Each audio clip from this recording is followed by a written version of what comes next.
Innal hamdalillah nahmaduhu wa nasta'inuhu wa nastaghfiruh wa na'udzu billahi min syururi anfusina wa sayyiati a'malina. Man yahdihillahu fala mudhillalah wa man yudlil fala hadiyalah. Wa asyhadu an la ilaha illallah wahdahu la syarikalah wa asyhadu anna Muhammadan abduhu wa rasuluhu la nabiyya ba'da. Qala Allah Ta'ala fi kitabihil karim, ya ayyuhalladzina amanu taqullaha haqqa tuqatih wa la tamutunna illa wa antum muslimun.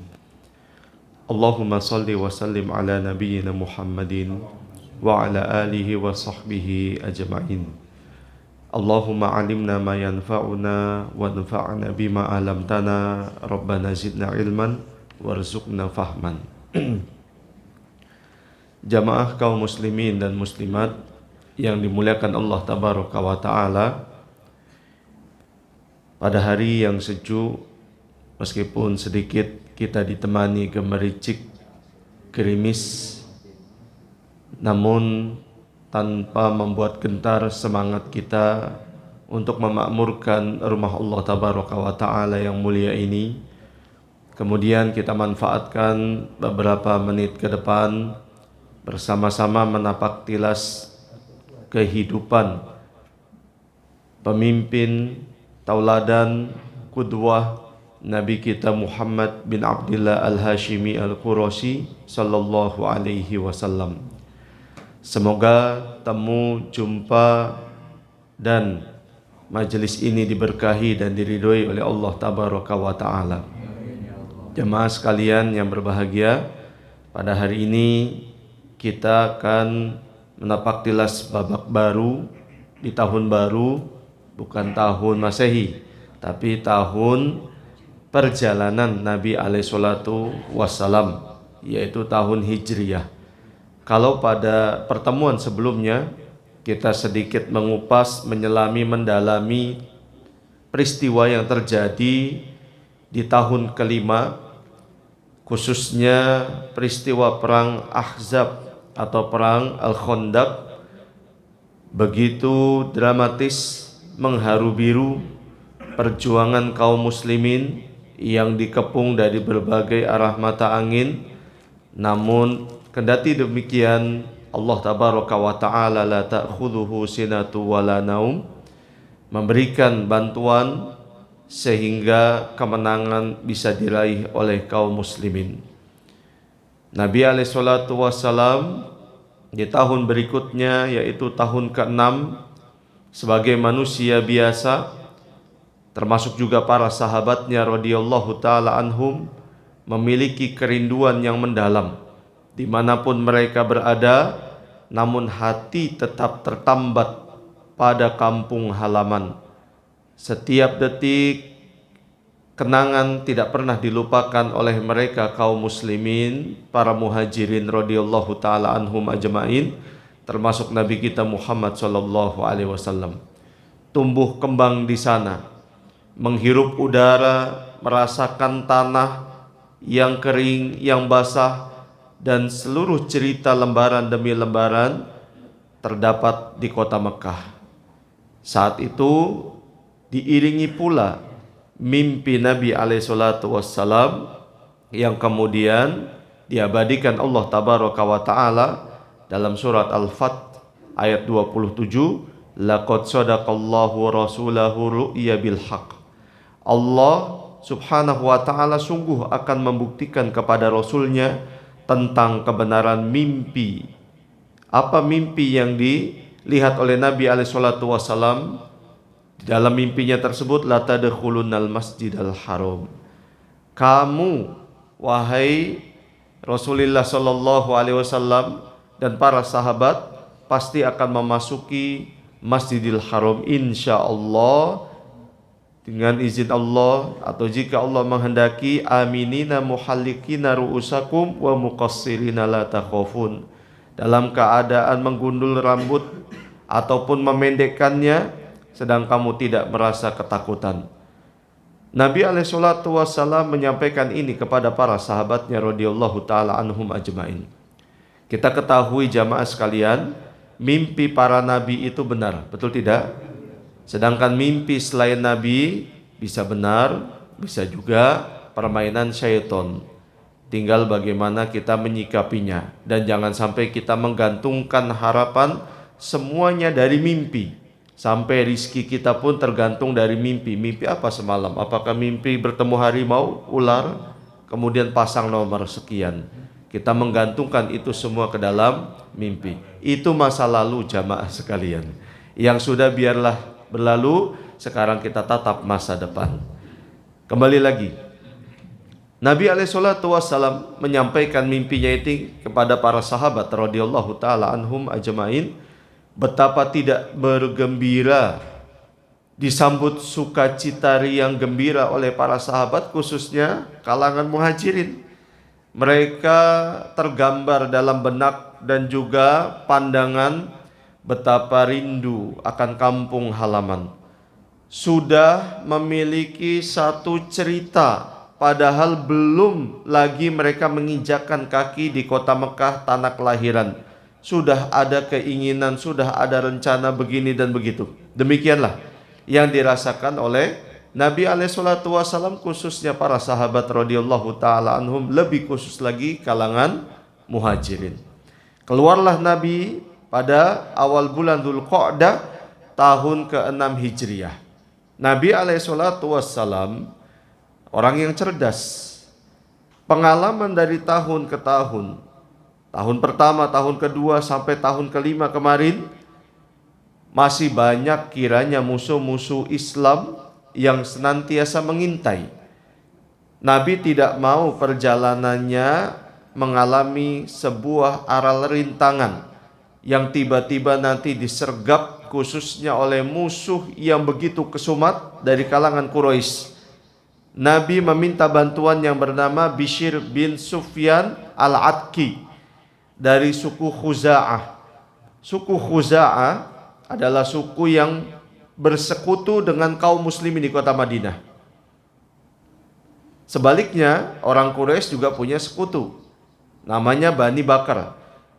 Bani Khuza'ah yang menjadi sekutunya kaum muslimin punya konflik berkepanjangan dengan Bani Bakar atau suku Bakar.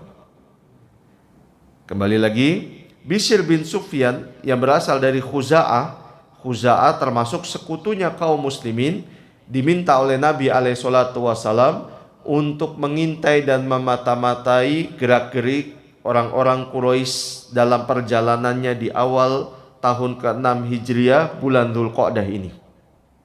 Tidak lama Bishr bin Sufyan menyampaikan kepada Nabi SAW, ternyata orang-orang Quraisy mengetahui rencana kaum muslimin mau keluar. Meskipun secara detailnya mereka tidak mengetahui. Sebab Nabi SAW dalam perjalanannya ini memang membawa perbekalan selain makanan, minuman, ada beberapa senjata, namun yang tidak nampak sekali diperlengkapi pada saat perang. Artinya senjata-senjata yang kecil, belati atau mungkin pedang-pedang yang kecil untuk berjaga-jaga. Sampailah di sebuah tempat yang bernama Hudaybiyah. Di situ orang-orang Quraisy menahan Nabi SAW yang beberapa orang diutus oleh mereka menanyakan guna perjalanan mereka dari Madinah ke kota Mekah. Nabi SAW meyakinkan kedatangan mereka kali ini bukan karena peperangan, namun karena ingin melaksanakan umroh yang sudah mereka pendam kerinduannya selama beberapa tahun. Selama 5 tahun lebih Nabi SAW memendam kerinduan kepada kota Mekah. Akhirnya di tahun ke-6 ini Nabi SAW mengajak para sahabatnya untuk melaksanakan umroh, bukan peperangan. Namun kiranya Quraisy tidak percaya begitu saja. Hampir bolak-balik utusan menemui Nabi SAW, sampai kemudian yang terakhir Urwah bin Mas'ud, salah satu utusan dari Quraisy.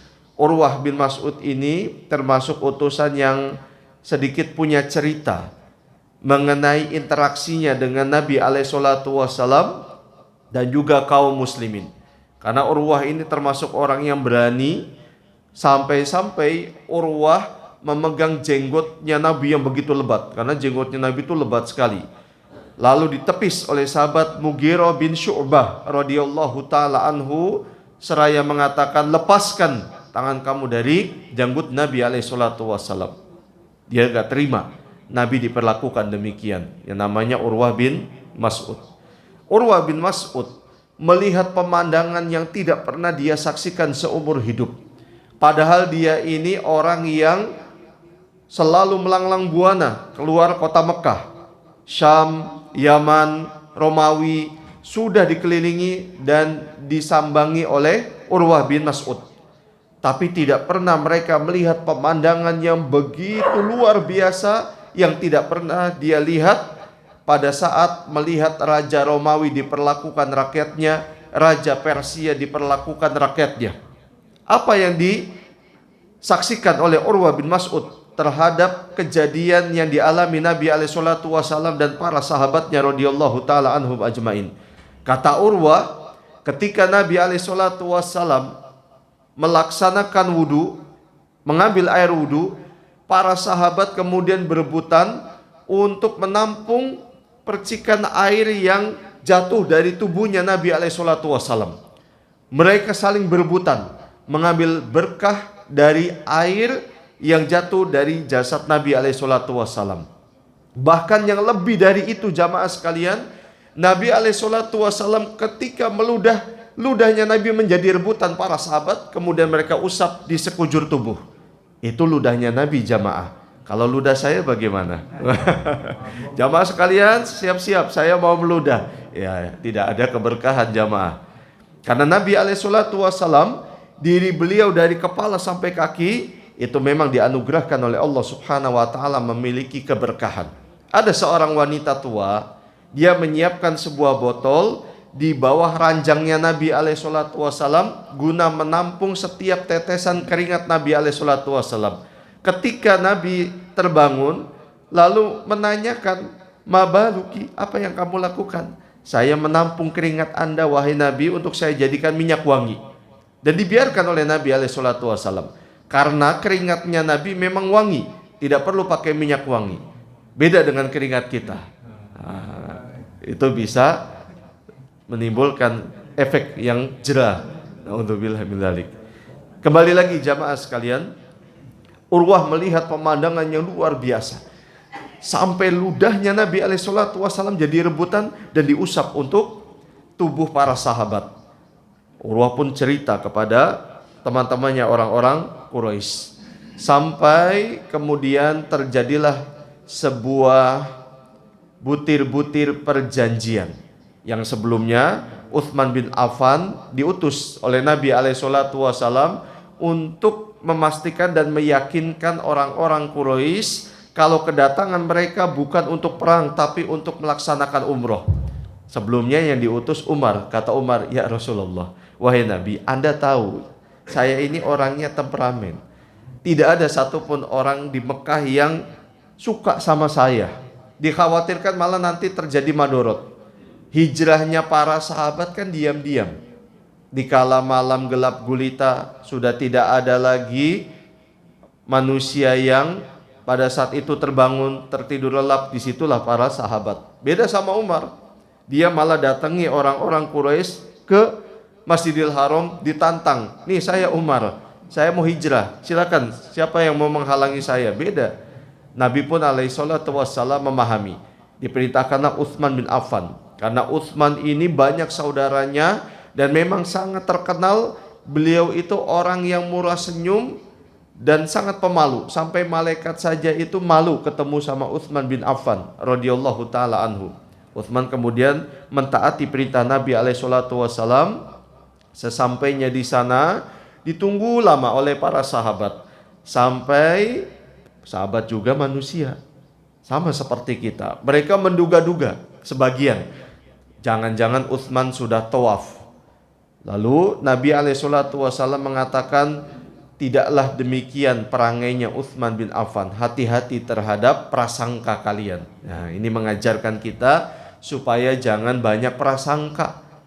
Ya ayyuhalladzina amanu ijtanibu katsiran minadh-dhon inna ba'dadh-dhon itsm. Wahai orang-orang beriman, jauhilah prasangka, praduga, menduga-duga, menyangka-nyangka, karena sebagian prasangka menciptakan dosa. Nabi alaihi salatu wasallam bersabda, wa iyyakum wadh-dhonna fa inna dhonna akdzabul hadits. Hati-hati terhadap prasangka, menduga-duga, berasumsi, bahasa kerennya sekarang. Karena itu salah satu ucapan yang dusta. Hati-hati jamaah sekalian. Kembali lagi, Utsman diduga oleh sebagian sahabat sudah melaksanakan tawaf. Wah, enak sekali Utsman sudah melaksanakan tawaf. Kita di sini tertahan di Hudaybiyah. Nabi alaihissalam langsung menghentikan, mengerem dugaan itu. Jangan sampai dilanjutkan. Tiba-tiba tidak lama kemudian ada isu rumor Utsman bin Affan terbunuh di kota Mekah.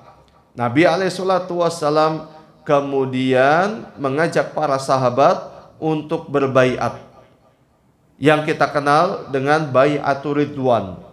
Baiat apa namanya? Bai'atur Ridwan.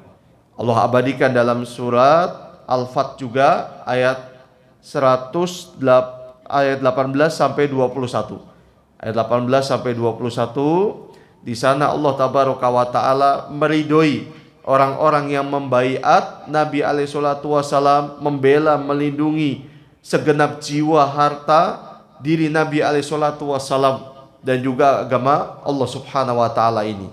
Dan keutamaan orang-orang yang berbaiat ini begitu besar. Kata Nabi alaihi salatu wasallam, antum khairu ummatin fil ardi. Kalian adalah sebaik-baik umat di muka bumi ini. Itu salah satu keutamaan orang yang berbaiat ridwan di hadapan Nabi alaihi salatu wasallam. Setelah baiat itu terjadi, tiba-tiba muncul Utsman bin Affan radhiyallahu taala anhu kaget.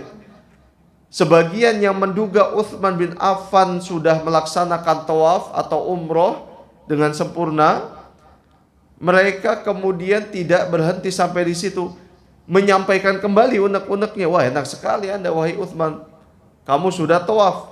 Apa kata Utsman bin Affan radhiyallahu taala anhu? Sungguh buruk sekali pikiran Anda.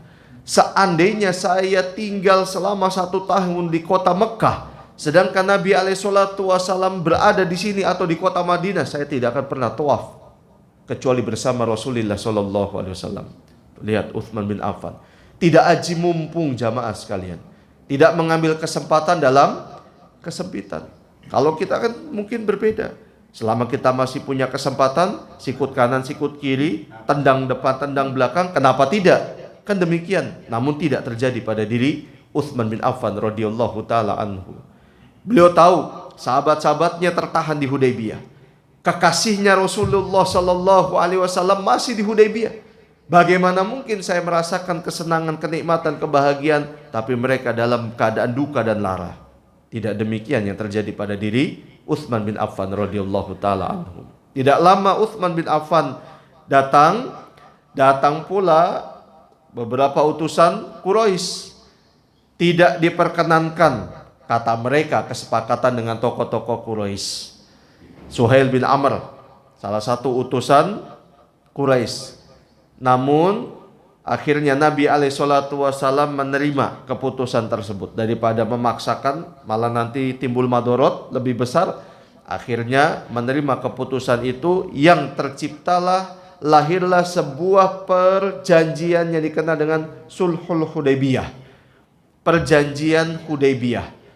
Salah satu butir perjanjiannya, bahkan sebelum terjadi butir, Nabi alaihissalam memerintahkan Ali bin Abi Thalib untuk menulis butir itu jamaah sekalian. Kita tahu Nabi alaihissalam kan punya sekretaris. Jadi yang namanya sekretaris, kemudian kalau bahasa sekarang kan demikian ya, sekretaris dan juga mungkin pejabat ini, pejabat itu sudah ada di zaman Nabi alaihissalam, yang dikenal dengan Kutabul Wahyi, para penulis wahyu. Para ulama beda pendapat. Ada yang mengatakan Nabi punya penulis wahyu itu 3, ada yang mengatakan 12, ada yang mengatakan 22 penulis wahyu. Di antara penulis wahyu adalah Ali bin Abi Thalib radhiyallahu taala anhu. Saat itu Ali bin Abi Thalib radhiyallahu taala anhu diperintah Nabi alaihi salatu wasallam untuk menulis butir perjanjian antara kaum muslimin dengan orang Quraisy. Lalu Nabi SAW mengatakan uktub bismillahirrahmanirrahim kepada Ali bin Abi Thalib. Lalu kata Suhail bin Amr, apa itu Ar-Rahman Ar-Rahim? Kami tidak pernah mengenal yang namanya Ar-Rahman Ar-Rahim.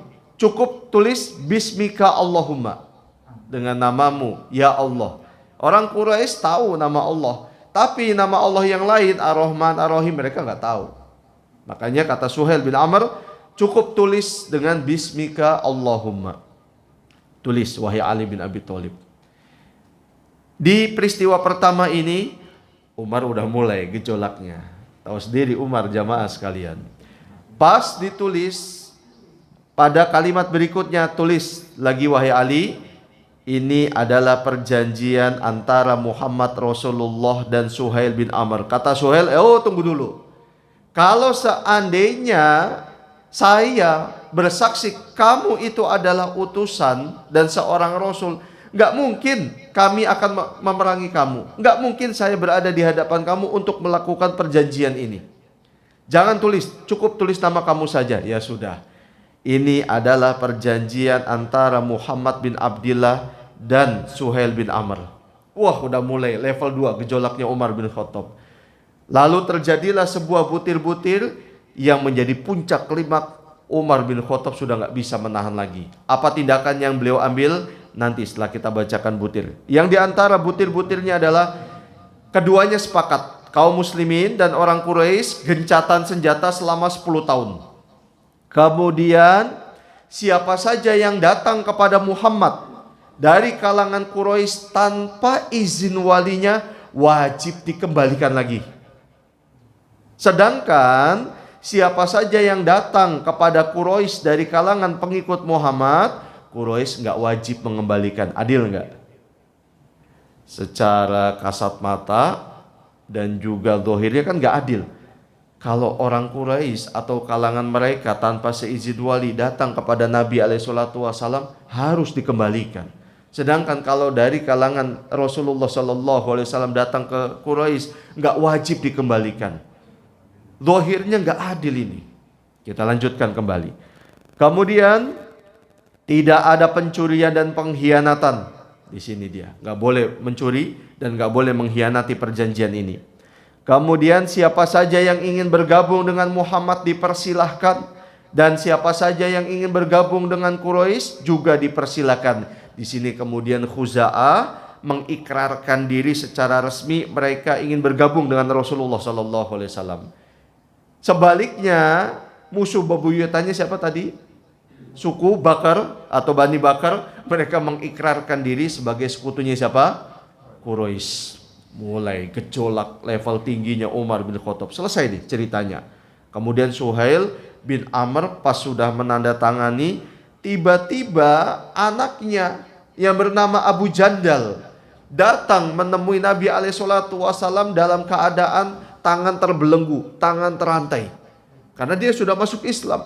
Dia minta kepada Nabi SAW untuk dibawa. Namun Nabi SAW katakan, sabarlah wahai Abu Jandal, Allah Subhanahu wa ta'ala akan mempersiapkan jalan terbaik di waktu yang akan dekat ini. Disuruh kembali bersama ayahnya demi menepati janji perjanjian ini. Demikian sikap yang diambil oleh Nabi SAW. Mereka di sana nginap dulu. Umar bin Khattab tidak bisa menahan lagi. Kemudian datang kepada Nabi SAW, ya Rasulullah, alasna alal haq wahum alal batil. Wahai Nabi, bukankah kita ini berada di atas kebenaran, mereka itu di atas kebatilan? Bala, kata Nabi, betul. Lalu kenapa kita harus menyetujui perjanjian yang begitu merugikan ini, wahai Nabi SAW? Apa kata Nabi SAW? Inni Rasulullah wala a'si amro rabbi. Saya ini Rasulullah, tidak akan bermaksiat terhadap perintah Allah Subhanahu wa taala. Kesimpulannya jamaah sekalian, ini juga bagian dari perintahnya siapa? Allah Subhanahu wa taala. Memang secara zahir ini merugikan, tidak disenangi oleh hati. Tetapi Allah kan Maha tahu. Zat yang ilmunya tidak pernah terbatas dan dibatasi oleh apapun dan siapapun. Nabi itu makhluk yang paling taat kepada perintah Allah Subhanahu wa taala. Masih belum puas. Wajar manusiawi. Umar bin Khattab kemudian datang kepada Abu Bakar As-Siddiq radhiyallahu taala anhu, mengucapkan ucapan yang sama beliau lakukan kepada Nabi alaihi salatu wasallam. Bukankah kita berada di atas kebenaran, mereka di atas kebatilan? Betul. Lalu kenapa kita harus mengikuti perjanjian ini? Lalu apa kata Abu Bakar? Maqala Rasulullah sallallahu alaihi wasallam. Apa yang diucapkan oleh Rasulullah sallallahu alaihi wasallam? Beliau hanya mengucapkan, ini Rasulullah wala asi amra rabbi. Saya Rasulullah tidak akan bermaksiat terhadap perintah Tuhan saya, yaitu Allah tabaraka wa taala. Kata Abu Bakar, demikianlah yang saya yakini terhadap sikap Rasulullah sallallahu alaihi wasallam. Sadar langsung Umar bahwa beliau tidak akan pernah bisa mengungguli keimanannya siapa? Abu Bakar As-Siddiq radhiyallahu taala anhu. Disebut As-Siddiq di antara maknanya adalah karena beliau jujur, tulus, menyimpan keimanan di dalam dada. Para sahabat kiranya untuk amalan-amalan zahir, sholat, puasa, banyak mengungguli Abu Bakar, banyak yang mengungguli. Tetapi masalah hati tidak ada yang bisa.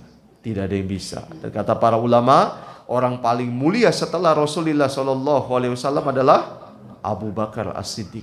Tapi kok ya ada di muka bumi Allah ini manusia-manusia yang makhluk Allah lemah ini masih menghina Abu Bakar, menghina anaknya Abu Bakar. Bahkan ditulis nama Abu Bakar Umar itu di setiap umumnya depan pintu WC mereka sambil diinjak-injak. Lah kok ada? Ya memang ada. Demikianlah jamaah sekalian. Kebenaran pasti akan bersanding dengan kebatilan. Lalu Nabi SAW memerintahkan para sahabat untuk mencukur rambut atau menggundul dan menyembelih hewan-hewan kurban yang sudah mereka bawa. Mereka hanya terdiam, bukan karena tidak mau menuruti perintah Nabi, bukan, tapi mereka masih menyimpan sebuah kesedihan, larut dalam kepedihan. Sudah berencana, sudah bahagia, sudah senang, tapi tidak tercapai. Itu yang membuat mereka sedih. Mereka bukan ingin bermaksiat kepada Rasulullah SAW. Lalu Nabi masuk ke tenda beliau. Istri yang beliau bawa saat itu namanya Ummu Salamah. Jadi Nabi punya beberapa istri. Kalau safar atau bepergian, beliau itu mengundi. Jadi undian itu tidak semuanya haram jamaah sekalian. Ada beberapa undian yang memang dibolehkan. Misalnya seperti ini, apabila ada seorang hamba Allah memiliki beberapa istri dan tidak memungkinkan untuk dibawa diundi. Kali ini siapa? Nah, kali ini di tahun ke-6 Hijriah, Sulhul Hudaybiyah, keluarlah nama Ibunda Ummu Salamah. Kata Ibu Ummu Salamah atau kata beliau, wahai Nabi, Anda jangan berkata apa-apa. Sudah, Anda keluar, kemudian Anda gundul rambut Anda dan Anda sembelih hewan kurban Anda. Tanpa berkata apapun, sudah lakukan.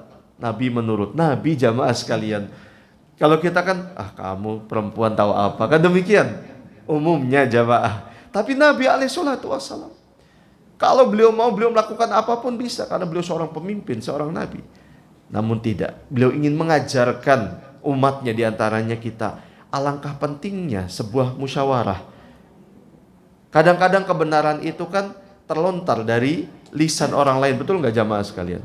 Lihat, kebenaran terlontar dari lisannya Ummu Salamah radhiyallahu taala anha.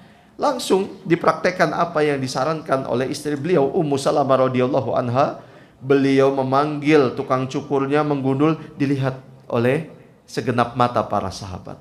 Kekasihnya melakukan demikian. Baru setelah itu tanpa menunggu beberapa lama mereka berebutan, sampai kata sebagian sahabat, hampir saja di antara kami ini saling berantem untuk mencukur rambut dan juga menyembelih hewan, karena berebutan, pisaunya terbatas, kemudian tukang cukurnya terbatas. Mereka buru-buru, saya duluan.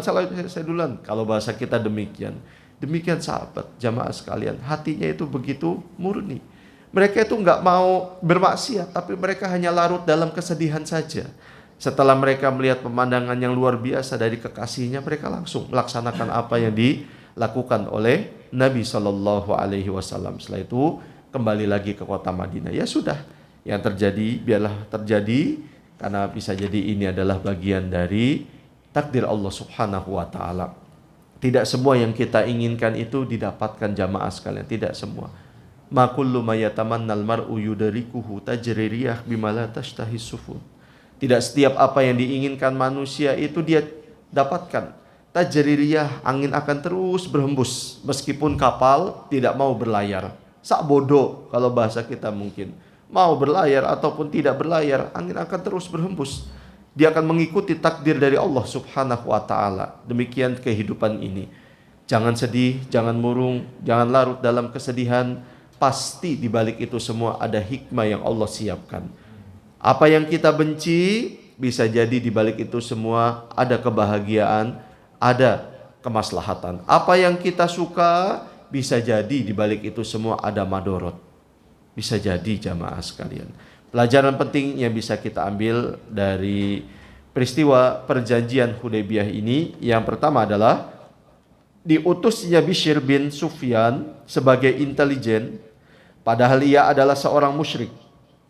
Di sini terdapat sebuah pelajaran, boleh kita meminta bantuan kepada orang musyrik yang dipercaya dalam jihad dan lain sebagainya.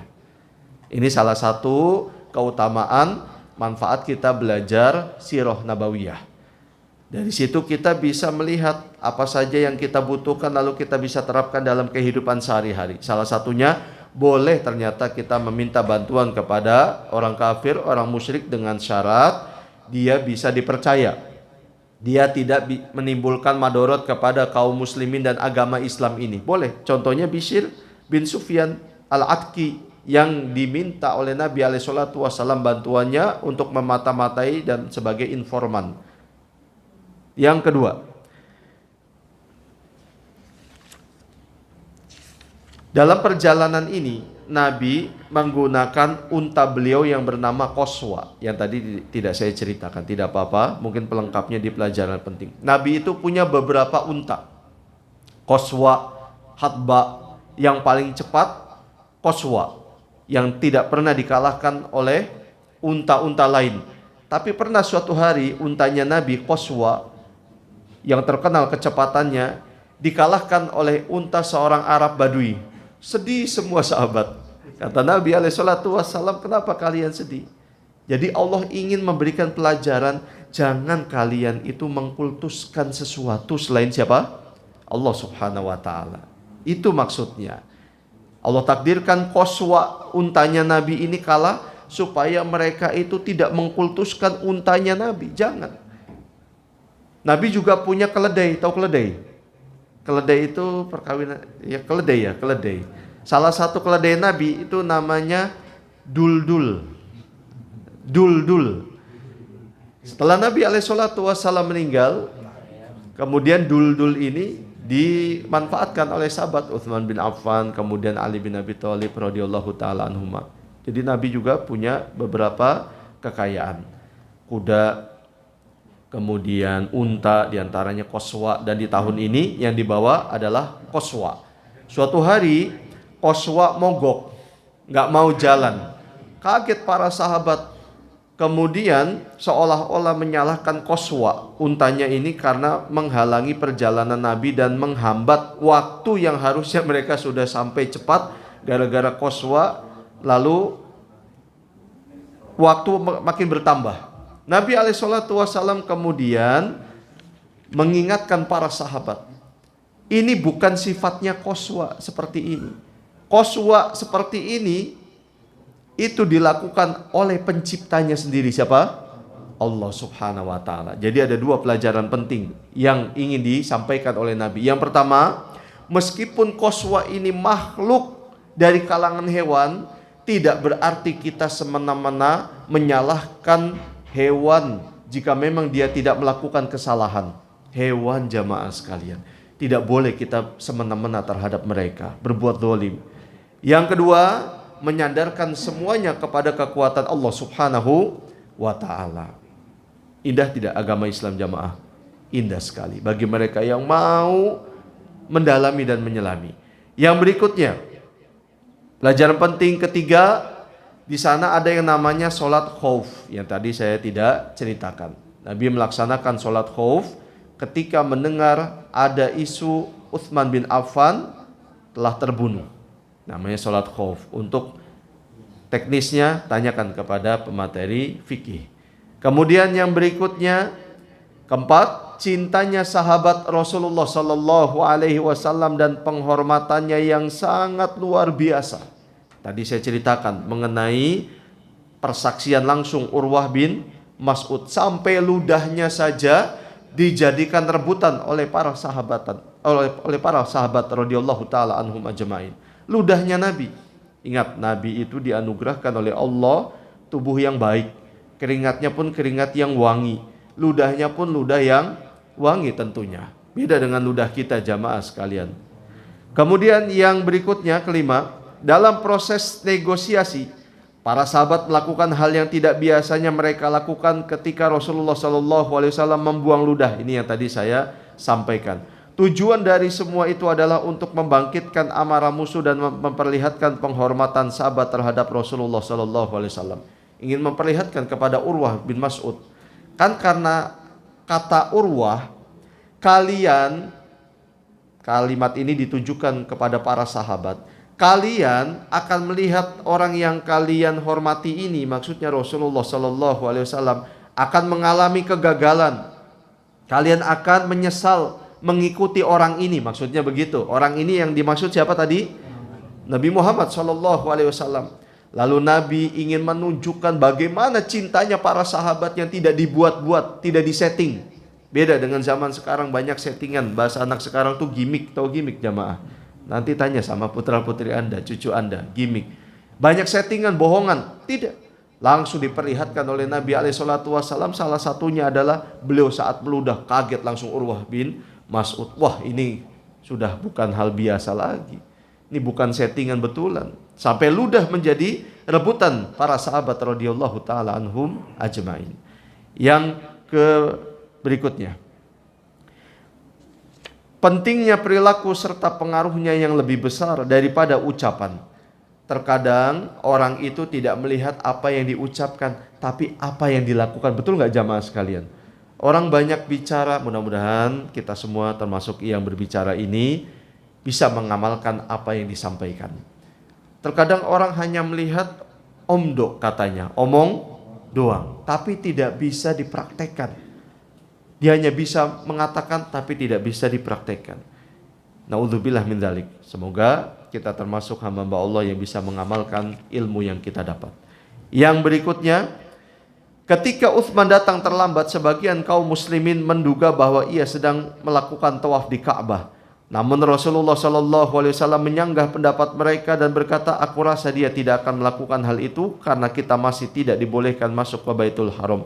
Dan ternyata dugaan Rasulullah SAW benar jamaah sekalian. Begitulah seharusnya seorang muslim untuk selalu berbaik sangka kepada saudaranya, bukan sebaliknya berburuk sangka. Belajar, belajar, dan belajar kita memanajemen hati, kita menata hati supaya tidak banyak berprasangka. Kalaupun harus ada prasangka, prasangkalah yang baik-baik saja jamaah sekalian. Berikan 1000 alasan kepada saudara kita, saudari kita, apa yang dilakukan. Bisa jadi dia lupa, bisa jadi dia belum paham hukumnya. Berikan itu semua supaya kita menutup celah perbuatan syaitan yang akan merusak hubungan ukhuwah Islamiyah kita. Iblis dan bala tentaranya memang kata Nabi SAW, mereka putus asa, orang-orang Arab tidak akan lagi menyembah mereka. Tetapi mereka punya banyak rencana. Di antaranya kata Nabi SAW, walakin at-takhrish bainakum. Dia ingin memporak-porandakan simpul-simpul tali ukhuwah Islamiyah kalian. Ini yang dilakukan oleh iblis dan bala tentaranya. Percikan-percikan emosi, yang harusnya bisa sesaat redam dan selesai masalah, manakala mendapat intervensi dari iblis dan bala tentaranya dan tidak disiagai, tidak diwaspadai, akan memicu terjadinya kerusakan di antara hubungan tali ukhuwah Islamiyah di antara kita jamaah sekalian. Hati-hati. Bukan berarti kita harus menghilangkan marah, karena tidak akan mungkin ada orang yang menghilangkan emosi marah, tidak ada yang bisa. Itu sudah menjadi tabiat manusia, masuk dalam fitrah manusia yang sudah ditanamkan langsung dalam jiwa setiap insan. Islam hanya datang untuk mengatur dan mengendalikan amarah. Pada saat kapan kita marah, pada saat kapan kita tidak boleh marah, atau dalam artian menahan amarah kita. Demikian jamaah sekalian. Yang berikutnya, dalam situasi yang genting biasanya musuh akan berusaha untuk menebarkan fitnah dan isu di tengah kaum muslimin, seperti isu tentang terbunuhnya Utsman. Oleh karena itu seorang muslim harus waspada terhadap berbagai isu, jangan mudah menerimanya dan membenarkannya dan ikut-ikutan. Sudah saya singgung pada pertemuan sebelumnya, atau mungkin kalau saya masih ingat tidak salah pertemuan sebelumnya. Intinya kita muamalah dengan informasi yang beredar dalam lini kehidupan dan berada kehidupan kita, harus hati-hati jamaah sekalian. Harus uji dulu, dites dulu kebenarannya, benar atau tidak. Kalau misalnya benar, layak enggak kita sebarkan supaya orang lain tahu? Itu jamaah sekalian. Jangan, wah benar ini, ayatnya ada dalam Al-Quran, surat ini ayat demikian, hadisnya sahih, betul-betul dari Nabi, share. Padahal materinya berat. Kemudian setelah diterima oleh banyak orang, semua orang ini mencerna sesuai dengan pemahamannya sendiri-sendiri. Lahirlah sebuah statement, lahirlah sebuah keyakinan. Apakah ini tidak menimbulkan fitnah baru jamaah sekalian? Harus kita bermuamalah dengan baik, apik, cantik dalam setiap informasi yang kita terima. Kemudian pelajaran penting berikutnya adalah sikap beberapa sahabat yang belum bisa menerima perjanjian Hudaybiyah. Dalam hal ini kita mendapatkan suatu pelajaran tentang pentingnya menomorduakan akal jika terdapat teks-teks syariat. Salah satu contohnya yang dialami oleh sahabat Umar bin Khattab radhiyallahu taala anhu. Sampai Nabi menegaskan kepada beliau, "Inni Rasulullah wala a'si amra Rabbi." Betul-betul ingin menegaskan, ini bagian dari wahyu, bukan kata saya. Wahyu itu kan terbagi menjadi dua, Al-Quranul Karim dan sabda Nabi SAW atau hadis Nabi Muhammad SAW. Karena yang diucapkan Nabi itu bukan hawa nafsu, melainkan wahyu. Apa buktinya? Allah turunkan surat An-Najm ayat 3 dan 4, wa ma yantiqu anil hawa in huwa illa wahyun yuha. Tidaklah Muhammad itu mengucapkan berdasarkan hawa nafsu. Yang diucapkan oleh Nabi kita, kata Allah Subhanahu wa taala, adalah wahyu dari Allah Subhanahu wa taala. Sehingga Al-Quran dan Sunnah atau hadis Nabi itu datang dari Allah Subhanahu wa ta'ala yang kita kenal dengan wahyu. Dalam hadis yang diriwayatkan oleh Imam Ibnu Hibban dari sahabat Al-Miqdam Al-Kindi radhiyallahu ta'ala anhu, Nabi SAW bersabda, "Ala inni utitul kitaba wa mithlahu ma'ahu." Ketahuilah, aku diberikan Al-Quran dan yang semisalnya. Apa yang dimaksud semisalnya? Kata para ulama, sunnah atau hadis Nabi Sallallahu Alaihi Wasallam, sabda beliau. Dan Nabi tidak pernah berbohong. Nabi Alaihi Wasallam bersabda, "Ma yakhruju minni ilal haq." Tidaklah keluar dari lisanku kecuali kebenaran. Candanya Nabi saja canda yang jujur, tidak bohong-bohong. Beda mungkin dengan kita, apalagi di akhir zaman ini. Demi mewujudkan keinginan masyarakat banyak supaya terhibur sehingga menciptakan gelak tawa, canda, guyonan, diciptakanlah sebuah candaan-candaan yang bohong nyata tidak pernah ada. Nabi SAW mendoakan kecelakaan bagi orang tersebut. Celakalah orang yang bercerita bohong supaya manusia tertawa dengan cerita-cerita bohong itu. Hati-hati jamaah sekalian. Kalau kita ingin menghibur teman, kita ingin menyejukkan suasana, silakan cari candaan-candaan yang tidak bohong, yang tidak menyinggung agama Islam. Tuh hati-hati. Jadi kembali, kalau memang sudah ada ketentuannya, akal ini di nomor sekian, jangan didahulukan. Karena nggak semuanya kita harus mengedepankan akal. Dan agama ini dibangun bukan berdasarkan akal, tapi berdasarkan wahyu dari Allah Subhanahu wa taala. Kalau seandainya agama ini ditentukan dengan akal, sampai sekarang kita tidak akan percaya dengan peristiwa Isra Mi'raj. Betul nggak jamaah sekalian? Karena nggak masuk akal.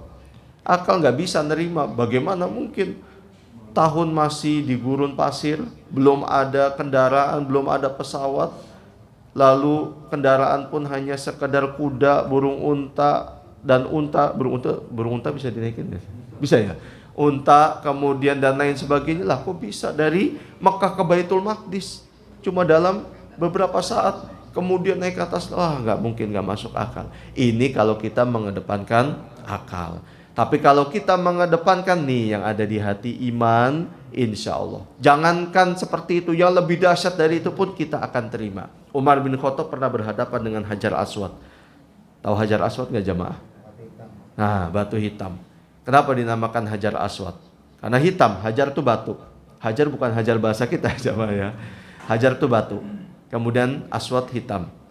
Karena warnanya hitam dan sudah pecah beberapa keping. Dulu datang dari surga, warnanya putih bercahaya. Karena dosa manusia akhirnya berubah menjadi hitam. Demikian kata Nabi SAW.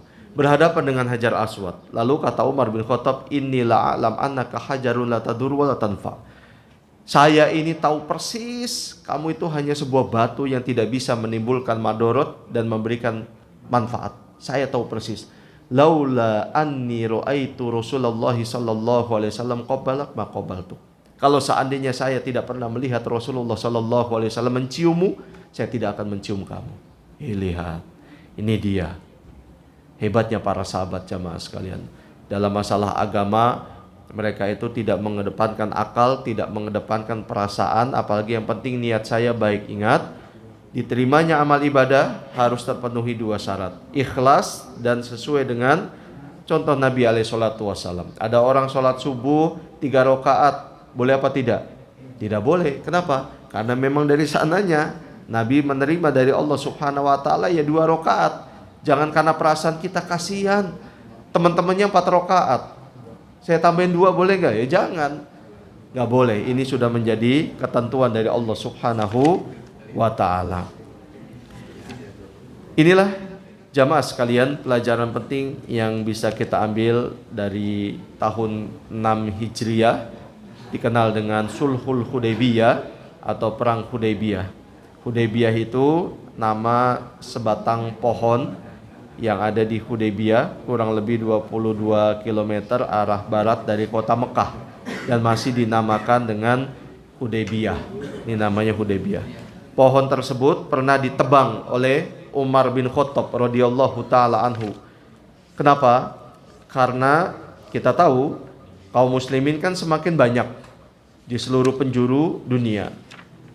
Pada saat musim haji, mereka pun berbondong-bondong dan mereka mendengar cerita banyak tentang peristiwa yang dialami Nabi dan para sahabat, diantaranya adalah yang ada di Hudaybiyah, khususnya Bai'atul Ridwan. Lalu mereka memperlihatkan aktivitas yang bisa menciderai tauhid. Mereka mencari berkah, mengusap-usap di pohon tersebut. Lalu Umar bin Khattab radhiyallahu taala anhu memotong pohon tersebut. Langsung memotong rantai supaya tidak menjadi sebuah keyakinan pohon ini memiliki keramat, pohon ini memiliki satu kemampuan yang bisa diambil manfaatnya. Tidak, pohon ini pohon biasa. Pohon ini menjadi saksi bisu sebuah peristiwa yang kita ingat dan kita pelajari dan ambil manfaatnya adalah peristiwanya, bukan kemudian pohonnya. Kita tidak memungkiri jamaah sekalian, di dunia ini ada sesuatu yang memiliki keutamaan, baik waktu, tempat. Tetapi ketika kita meyakini waktu, tempat dan lain sebagainya memiliki keutamaan, memiliki satu hal yang bisa kita jadikan manfaat, itu harus berdasarkan informasi dari Nabi kita Muhammad SAW. Misalnya kita sholat di Masjidil Haram dengan meyakini keutamanya, memang betul, karena sholat di Masjidil Haram pahalanya 100.000 kali lipat dibandingkan sholat di masjid lain. Bisa mengalahkan Masjid Al-Iman? Al-Iman apa Al-Amin? Al-Iman sama Masjidil Haram gimana? Enggak ada. Al-Iman sama dengan masjid-masjid lainnya, tapi Masjidil Haram tidak bisa dibandingkan. Nah, seperti ini boleh. Begitu jamaah sekalian. Kita meyakini ada keutamaan baik waktu maupun tempat. Dasarnya adalah informasi dari Nabi Muhammad SAW. Jika tidak, maka kita muamalahi dan kita sikapi ya biasa saja. Pohon ini biasa saja, meskipun dulu terjadi sebuah peristiwa yang bersejarah seperti tadi, peristiwa Bai'atul Ridwan, melihat wah udah nggak baik, kata Umar bin Khattab, ini bisa terjadi sebuah kesyirikan, langsung dipotong langsung oleh Umar bin Khattab radhiyallahu taala anhu. Demikian jamaah sekalian, kalau ada tambahan dan informasi yang bisa kita bagi untuk menyempurnakan materi ini, saya persilahkan. Assalamualaikum warahmatullahi wabarakatuh. Waalaikumsalam warahmatullahi wabarakatuh. Tadi kan keringatnya Nabi, baunya wangi, ludahnya pun, dan semua dapat berkah oleh para sahabatnya. Iya. Ada satu pondok pesantren yang apabila seorang kiainya makan atau minum, sisanya buat berebutan kontak sama muridnya, sama santrinya. Iya. Apa ada hubungannya dengan Nabi tersebut? Baik. Bismillahirrahmanirrahim. Pertanyaan bagus, Ustaz. Karena memang Nabi SAW sangat mengingatkan kita akan sikap mengkultuskan siapapun, bahkan termasuk diri beliau pun sangat dilarang oleh Nabi SAW. Buktinya Nabi SAW bersabda, la tutruni kama atrotin Nasoro Isa bin Maryam. Janganlah kalian memujiku berlebihan sebagaimana orang-orang Nasoro memuji Isa bin Maryam berlebihan. Innama ana Abdullah wa rasuluh faqulu Abdullah wa rasuluh. Sesungguhnya aku ini hanya seorang hamba dan Rasul Allah saja. Sampaikanlah atau panggillah aku dengan ucapan Abdullah, wahai hamba Allah, wahai Rasul Allah. Dan kalau kita juga melihat sejarah salah satu penyimpangan di muka bumi ini, sehingga kemudian terciptalah unsur-unsur kesyirikan, di antara faktor terbesarnya sikap melampaui batas kepada orang-orang soleh. Melampaui batas inilah kemudian yang diperingatkan oleh Allah Subhanahu wa taala, ya ahlal kitab la taghlu fi dinikum, wahai ahlul kitab, jangan kalian melampaui batas dalam agama kalian. Nabi kita pun juga mengingatkan, wa iyyakum wal ghuluwa fid din fa innama ahlakal ladzina man kana qablakum al ghuluwu fid din. Hati-hatilah kalian terhadap sikap melampaui batas, karena orang-orang terdahulu dihancurkan oleh Allah Subhanahu wa taala. Mereka melampaui batas terhadap apapun di antaranya sikap mereka terhadap orang-orang soleh. Kisah perbuatan syirik kaumnya Nabi Nuh alaihi salam pun tidak lepas mereka terciderai bagaimana bermuamalah dengan orang-orang soleh.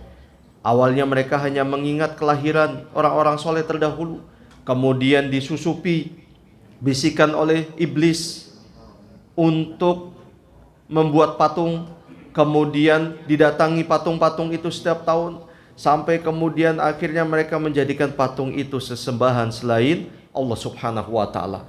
Melampaui batas dalam bersikap terhadap orang-orang soleh. Didoakan oleh Nabi SAW bagi orang-orang yang melampaui batas 3 kali. Apa doa Nabi? Halakal mutanatti'un, halakal mutanatti'un, halakal mutanatti'un. Celakalah orang yang melampaui batas, celaka. Naudzubillah min dzalik. Semoga kita bukan termasuk doa Nabi SAW ini.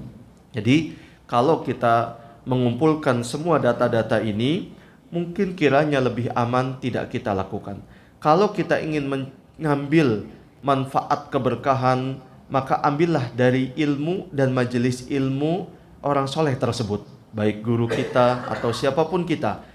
Insya Allah kita bisa dapatkan kemuliaan, dapatkan keberkahan dari banyak hal, daripada mungkin kita menggapai keberkahan itu dari pintu yang dikhawatirkan nanti akan menjadi sebuah kultus. Bermajelis ilmu seperti ini saja kita berharap keberkahan turun kepada kita. Amin ya rabbal alamin.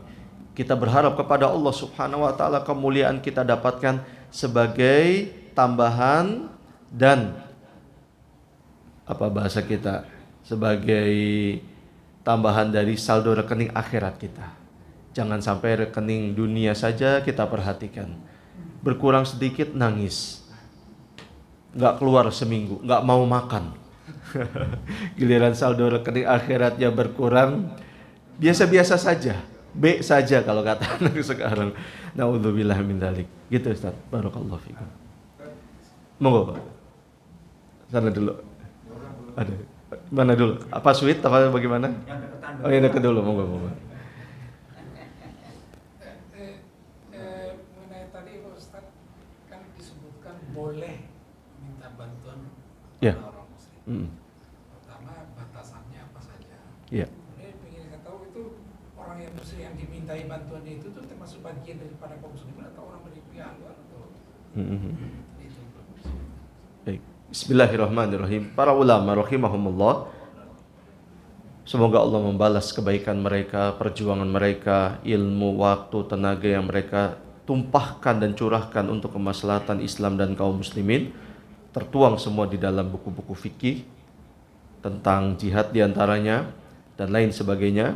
Salah satu syarat yang mendasar bolehnya kita meminta bantuan kepada orang kafir yaitu tidak menimbulkan madorot terhadap agama dan kaum muslimin.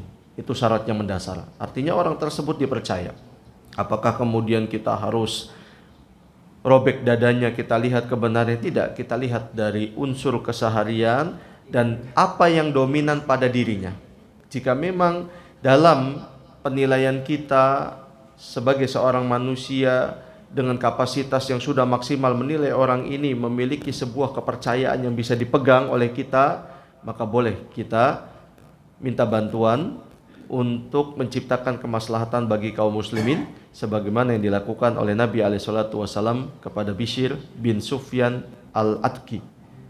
Dia bukan bagian dari kaum muslimin, tapi dia bagian dari sekutunya kaum muslimin. Bahkan kaum muslimin melakukan sekutu, mengadakan sekutu terhadap orang kafir, yaitu Bani Khuza'ah, waktu mereka belum masuk Islam. Namun pada akhirnya, alhamdulillahilladzi binikmatihi tatimmu as-solihat, banyak suku Khuza'ah yang kemudian masuk agama Islam. Jadi salah satu syarat mendasar adalah tidak boleh menimbulkan madarat pengkhianatan terhadap kaum muslimin. Allahu a'lam bishawab. Apa ada lagi tadi? Udah itu aja. Oh ya, monggo Pak. Uang di Mas'ud tuh sama Abdul bin Mas'ud ada hubungan? Allahu a'lam bishawab. Saya tidak tahu. Meskipun mungkin belakangnya sama-sama bin Mas'ud. Allahu a'lam, saya tidak tahu. Urwah. Allahu a'lam, saya nggak tahu. Bagus ini. Ya. Assalamualaikum warahmatullahi wabarakatuh. Waalaikumsalam. Kalau orang semula kan embrionya sampai di sama sahabat-sahabatnya. Bagaimana Pak? Kalau kita sebagai umat muslim, kita bukan meminta, kita bangga kita berziarah, para pahlawan, leluhur kita. Kita bukan minta, kita mendoakan dia, mengingat perjuangan dia. Boleh nggak Ustaz? Baik. Bismillahirrahmanirrahim. Ya. Bukan kita minta ya Allah juga. Baik. Bismillahirrahmanirrahim. Salah satu tujuan ziarah Mati. adalah mengingat kematian. Jelas. Aktsiru min hadimi al-ladzat. Kata Nabi SAW, perbanyaklah kalian mengingat penghancur kelezatan di dunia, al-maut, yaitu kematian.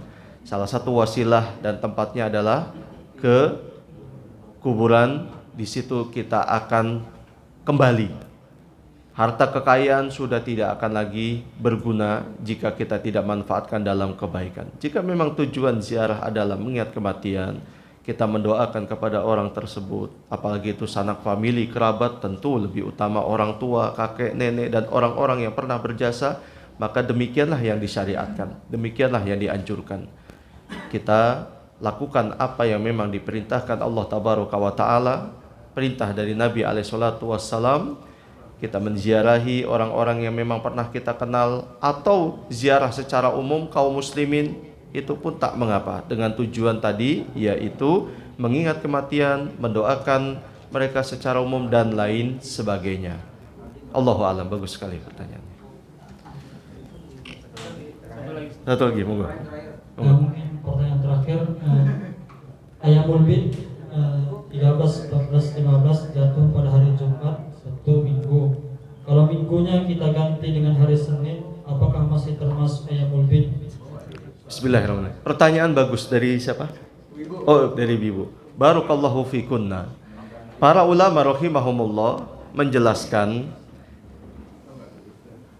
istilah puasa 3 hari setiap bulan ternyata dijelaskan bukan hanya khusus yang kita kenal dengan Ayyamul Bid, hari-hari putih. Kenapa disebut hari-hari putih? Karena saat itu bulan sedang purnama, bulan purnama. Itu disebut Ayyamul Bid, hari-hari putih, 13, 14, 15.